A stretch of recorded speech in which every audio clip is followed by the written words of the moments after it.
That's right, I'm going to tell you the secrets. You could trust someone like me. Give me 10 reasons why not. But it's like, I don't get it, mate. All the most iconic drum beats ever made are like basic rock beats. I know a basic rock beat. So why don't I sound McBrilliance, mate? That was an impersonation of 10-year-old me. I couldn't understand why their rock beat sounded better than my rock beat, despite the fact I was doing the same thing. And to get started, sorry, big warning. There's a bit of boring time, right? Because you got to understand where the drum kit has come from before you can actually make the most of it and sound like a pro. It's basically a bunch of European instruments smashed together in America. New Orleans marching bands, right? Back in the time when you had someone on the bass drum, someone on the snare drum, someone on the cymbals. But in typical fashion, people with lots of money don't like spending money. Bands had to get more competitive, and basically, if you could do the job of the bass drummer and the snare drummer while getting paid the rate of only doing one of those, you're gonna get all the gigs. And thus the bass drum pedal was born and off the drum kit began. It's really easy to see the drum kit as just one thing, but it really is a whole multitude of individual instruments brought together. And the pro sound happens when you actually respect them as separate instruments. This iPod is loaded with like licensable music that I've gone in and taken the drums out through the stems and whatnot. I need to get an example song up. What do we got?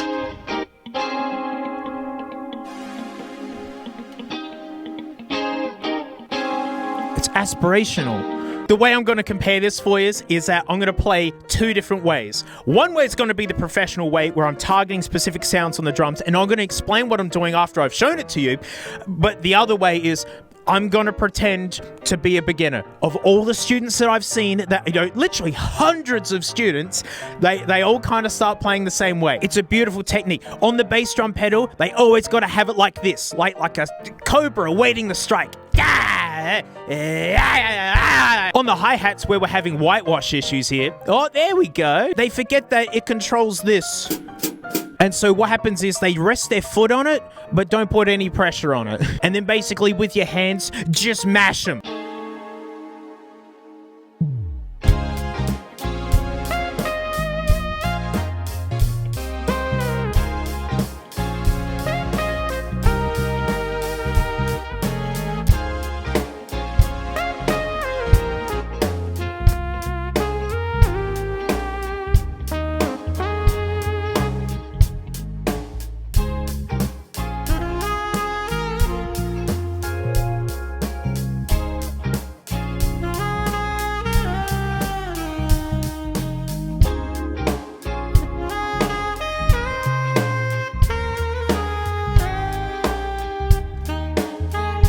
Heckin' huge difference, wasn't it? Both rock beats, they're both in time. So, like, what gives? I mean, number one, the kick drum, when you're loading it up Cobra style like this, right?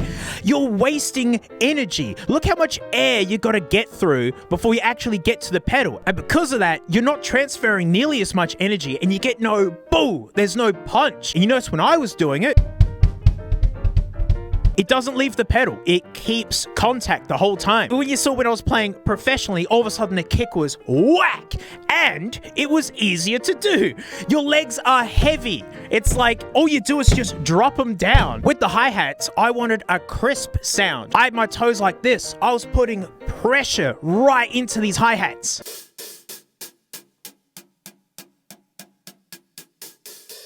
That's something electric kits really struggle with, is that hi-hats have many levels of close. And if you get really into it,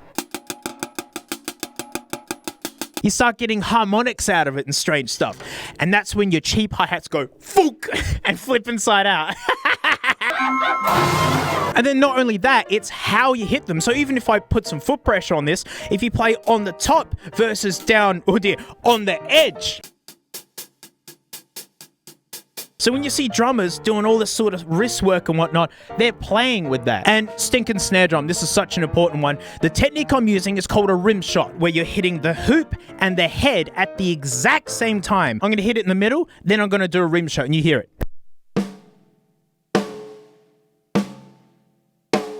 But the magic of rim shots is where you do them. If you get closer to the edge of the drum, it gets ringier.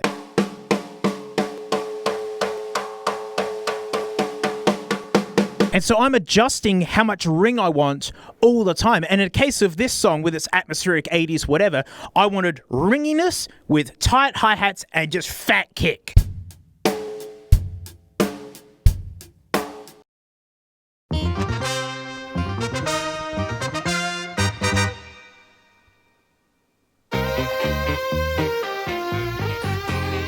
Oh, it's like a detective show.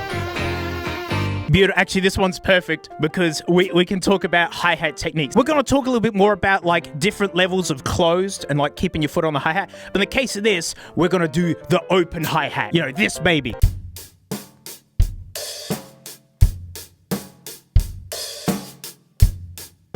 And that's how we all do it when we get started. Oh, lift off. Absolute lift off. Let me play along the song and you take note of how much hi-hat foot I'm using.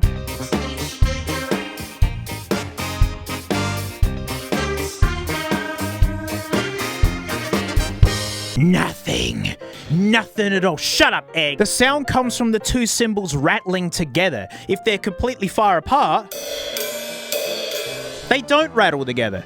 And so there's this spot where you just have it a little bit apart and it's the most rattly. And a lot of it comes from the stick. As I said, how you hit it, if you hit the edge with a little bit of foot released, little techniques along with your foot, they work together. Oh, I get to demonstrate ringy ring shot. Wait, Latin music, right? Ringy rim shots. Doing it right on the edge of the stick, because it sounds like timbales.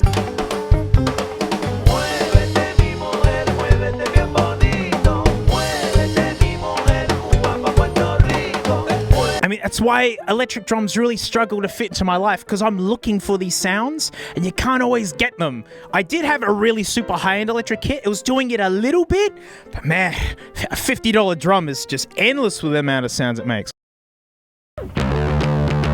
Oh, perfect!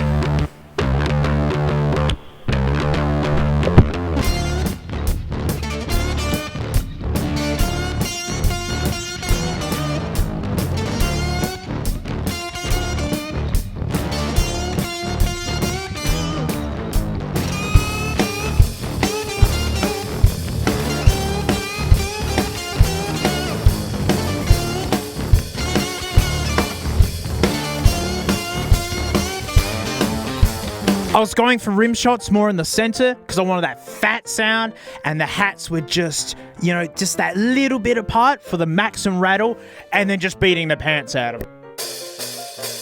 So you see, a lot of your sound isn't what notes you're playing, it's how you're playing them. A basic rock beat always goes to the moon every time if you're supporting your sound properly and thinking about each part of your instrument like it's a separate instrument, because they are, and that's how it used to be. These have all come together on the drum kit. So before you're getting too worried about, oh man, my paradiddles aren't up to snuff, man, I can't do blast beats at 400 BPM. It's like, have you got your rock beat down yet?